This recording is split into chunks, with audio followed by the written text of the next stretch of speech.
Hi it's Saturday morning. Saturday leave அப்படிங்கிறதுனால டே கொஞ்சம் ரிலாக்ஸ்டாக காமாக பொறுமையாக தான் ஸ்டார்ட் ஆச்சு. அஸ் யூஷுவல் லேட்டாக தான் எழுந்தேன். இன்றைக்கி வந்து உருளைக்கிழங்குல கிரேவி பண்ணிவிட்டு பாசிப்பருப்பு சாம்பார் வச்சுக்கலாம் அப்படின்னு சொல்லிட்டு அதுக்கான வேலைகளை வந்து ஸ்டார்ட் பண்ணிட்டேன்.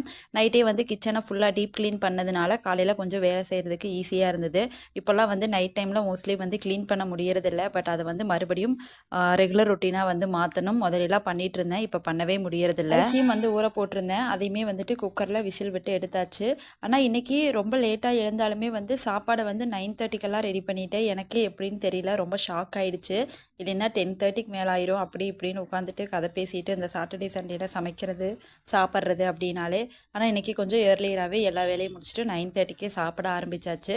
இதுவும் நல்லா தான் இருக்குது. இந்த மாதிரி ரெகுலராக இருந்தால் நல்லாயிருக்கும். ஐ மீன் சாட்டர்டே சண்டே இருந்தால் நல்லாயிருக்கும்னு நினைக்கிறேன். பட் சத்தியமாக முடியாது. ஏன்னா 8:30 9 o'clockலாம் ஒவ்வொரு நாளைக்கு எழுந்திருப்போம். நாளைக்கு இன்னொரு வீடியோவில் பார்க்கலாம். பாய்.